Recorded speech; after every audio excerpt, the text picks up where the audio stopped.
Shalom a todos, gostaria de agradecer a todos que vêm assistindo meus vídeos. E hoje vamos falar um pouquinho sobre pecado, né? E vou também revelar alguns segredos para vocês que talvez vocês não saibam, talvez, né? Olha, os nossos sábios falam que Cã, né, um dos filhos de Noa, né, ele é considerado como se fosse a escória, o lixo de ouro. Por que que os sábios do Zohar, na porção, no Tratado de Noé, fala isso? Fala, quando eles falam que Cã é considerado como um lixo e escória de ouro, quer dizer que o pecado, ele traz a ilusão para o homem, para a humanidade, que é algo bom, que é algo que traz prazer, principalmente o prazer íntimo, porém não passa de lixo, de tragédia, de algo ruim. Ah, os sábios também afirmam que Cã, ele também ele simboliza a luta e o surgimento da maldade humana, do espírito humano simbolizado como serpente na Torá. Por isso é conhecido como o pai de Canaã. Vai lembrar que Canaã trouxe grande maldade para o mundo, ou seja, de Canaã, olha a expressão que os sábios usam, Canaã que escureceu o rosto da humanidade. Assim também fez uma menção especial Cã com as palavras. Observe, Cã, o pai de Canaã. Ou seja, o obscurecimento notório do mundo. Enquanto essa mesma expressão não é dito com Shem e com Jefté, tá? Por exemplo, não fala lá antes. Deixa eu explicar direitinho, né? Aqui o Zohar está dizendo o seguinte: olha, Canaã trouxe grande desgraça ao mundo, Cão também, por ter pecado, né? Por ter tem vários pensamentos no meio judaico, por exemplo.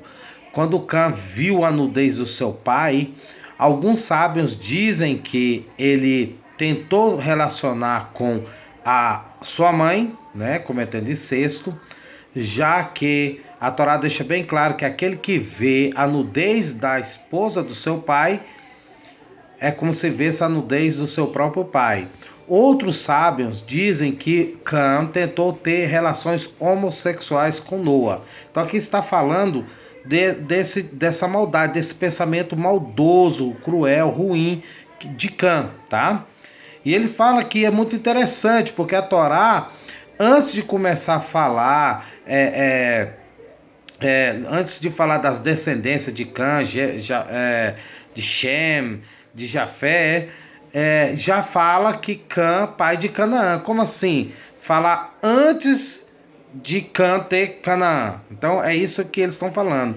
Então eles falam que quando a Torá fala isso é porque está dando a ilusão da maldade de Canaã, tá? Como está lá em Gênesis 9:22. Vocês podem confirmar aí em Bereshit ou Gênesis 9:22 que fala: e viu Cão, o pai de Canaã, nudez do seu pai, e fez-o saber ambos seus irmãos no lado de fora. Ou seja, Cã ainda não tinha Canaã. Se ele não tinha Canaã, então por que que fala pai de Canaã? Aí vem a resposta. Alguns rabinos, inclusive o rabino Eleazar, fala que Canaã já existia, já estava vivo, né? Já tinha filhos. Cão já tinha filhos quando saíram da arca. Então por isso que fala Cão é pai de Canaã e não fala de Shem e nem de Jafé. Por quê? Porque eles ainda não tinham filhos. Isso é um dos pensamentos da tradição judaica. Mas voltando ao assunto. Aí também sai outra pergunta. Aonde que veio o vinho que embebedou Noé? Os sábios dizem que Noé tinha guardado a semente da videira. Ele plantou e no mesmo dia ficou madura, um milagre de Deus. Porém, ele fez vinho e embebedou-se desse vinho. Noé tinha que imediatamente, assim que ele saiu, Ele já tinha que começar a plantar as leis de Deus. Ou seja, o que seriam as leis de Deus naquela época? O que tinha dado certo na vida de Noa ao ponto dele e sua descendência ter conseguido o livramento do dilúvio, tá bom? Mas o que Noa fez? Noa se embebedou, ele fez vinho dessa vinha, se embebedou e quando chegou na barraca, ele já chegou bêbado. Ele também cometeu um erro, ele já chegou bêbado, né? E esse erro foi repetido também pelos filhos de Arão, né? Que também ficaram bêbados e no que eles ficaram bêbados, eles levaram fogo estranho, né, lá para o templo de Hashem. Isso já na época de Moshe, de Moisés, né? Então, beleza. Prosseguindo. Agora, quando os sábios também falam que alguma das esposas dos 3 filhos de Noa estavam plantadas em seu coração a maldade, ainda não estava desenvolvida, mas tinha aquele desejo de idolatria, de maldade, até porque naquela época não tinha a percepção da palavra deuses, era chamado simplesmente de poderes, então o povo não adorava deuses, o povo adorava os poderes. E quais eram esses poderes? Eram os poderes da natureza. Por exemplo, adorava o vulcão porque achava que o poder do vulcão tinha alguma, entre aspas, alguma influência na vida humana. Com o tempo, essas forças das naturezas que são chamadas de poderes foram mudando para a questão de deuses, tá bom? Por isso que tanto poderes como deuses em hebraico também é chamado de Elohim, beleza? Aí os sábios falam uma coisa muito interessante. Ele fala que o pecado, ele gera uma marca. Quando alguém peca, ele gera uma marca na sua alma, como aconteceu com Caim.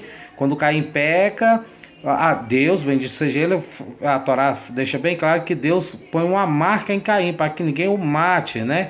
E quando alguém repete esse pecado, essa marca ela se aprofunda, ela se torna uma mancha e se essa pessoa continua pecando, essa marca só vai piorando.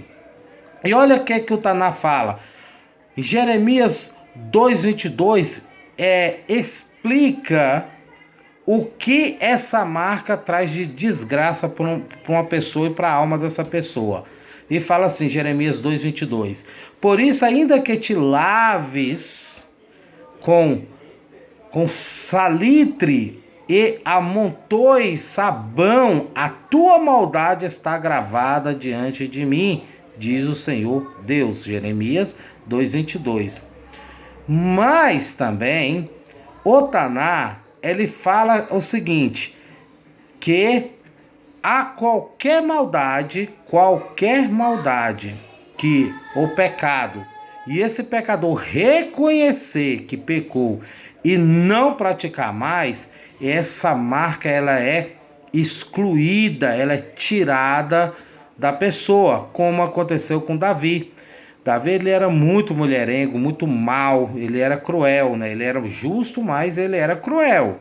Davi foi um homem que pecou muito, porém ele tinha uma coisa que agradava muito a Deus, ele reconhecia seus erros. E toda vez que ele reconhecia seus erros, ele não voltava a praticar mais. Então, o Taná deixa bem claro que quando alguém comete o erro, não importa o tamanho, mas ele reconhece esse erro e se arrepende, essa marca ela é tirada da alma dessa pessoa, né? Então essa pessoa fica livre desse pecado. Foi o que não aconteceu com Cão. Cão, ele não se arrependeu do que ele fez. E nisso, toda aquela revolta e maldade dele foi passada para seus filhos, que com o tempo se tornou a origem da idolatria pós-diluviana, né? Que aí surgiu. E por isso que no Shema Israel fala que nós devemos falar das leis de Deus insistentemente ao nosso filho para que ninguém se esqueçam dela. Tá bom? Espero que vocês tenham gostado do vídeo. Deixe um grande abraço. Shalom. Se não se inscreveu no vídeo, se inscreva no vídeo. E até o próximo. Shalom. Baruch Hashem.